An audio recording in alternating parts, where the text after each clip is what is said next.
বেলাবেলির ঝামেলা ছাড়াই রুটি বা পরোটা তৈরি করার সহজ পদ্ধতি। চাহার সাথে এভাবে আপনারা রুটি বা পরোটা তৈরি করে নিতে পারেন। দেখুন কত সুন্দর ফুলকো ফুলকো পরোটা তৈরি হয়েছে। আপনারা যদি আমার ভিডিওতে দেখানো নিয়ম মতো কাজটি করতে পারেন তাহলে আপনারাও খুব সহজে আমার মতো পারফেক্ট রুটি বা পরোটা বেলাবেলি ঝামেলা ছাড়াই তৈরি করে নিতে পারবেন। দেখুন সর্বপ্রথম আমি এখানে কিছুটা ময়দা বা আটা যে কোনো একটা নিলেই হবে। আমি এখানে আটা নিয়েছি, তারপর কিছুটা সাদা তেল দিয়ে দিলাম। এখন নর্মাল টেম্পারেচারে থাকা পানি দিয়ে এখন ভালোভাবে গুলে নেব। এই ডোটা কিন্তু ভালোভাবে ফেটাতে হবে আর পরিমাণ মতো লবণ দিয়ে দিবেন। ডোটা যদি আপনার ভিতরে গোলা গোলা ভাব থাকে বা দলা পাকা যায় তাহলে কিন্তু আপনার রুটি বা পরোটাটা ভালোভাবে হবে না, ফুলকো হবে না।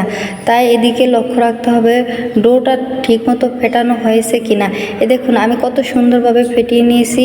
এইভাবে কিন্তু আপনারা একটি কাঁটা চামচের সাহায্যে ভালোভাবে ডোটা ফেটিয়ে নিতে পারেন। দেখুন আমার ডোটা কত সুন্দর মসৃণ হয়েছে। আমি একবার কিন্তু সাদা তেল দিয়েছি, আবার একটু দিয়েছি।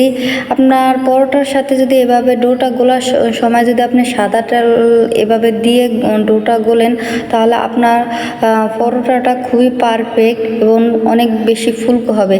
দেখুন আমি এখন বেলাবেলি ঝামেলা ছাড়াই পরোটাটা ভেজে নেওয়ার জন্য এখন সর্বপ্রথম করতে হবে আপনার কড়াইটা তাওয়াটা গরম করে নিতে হবে।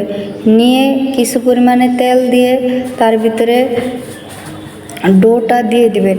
দিয়ে একটু এক পিঠ হালকাভাবে হয়ে আসলে উল্টিয়ে পাল্টে দোনো পিঠ একটু হয়ে নেবেন লালচে করে। তারপর একটু সাদা তেল দিয়ে আর একটু খুন্তি দিয়ে চেপে চেপে দোনো পিঠ ভালোভাবে বেজে নেবেন। তারপরে দেখবেন কত সুন্দর ফুলকো আপনার বেলাবেলি ঝামেলা ছাড়াই ফুলকো ফুলকো পরোটা তৈরি হয়ে গেছে। সকাল বা বিকেলের নাস্তায় চার সাথে আপনি আপনার পরিবারের সকলকে এভাবে তৈরি করে দিতে পারবেন। দেখুন কত সুন্দরভাবে আমার পরোটাটা তৈরি হয়ে গেছে। এটা কেউ কি বুঝবে আমি না বেলে পরোটাটা তৈরি করেছি? আপনারা যদি সম্পূর্ণ ভিডিওটি ঠিকমতো দেখে থাকেন তাহলে আপনারাও এরকম পারফেক্ট পরোটা তৈরি করে নিতে পারবেন না বেলি।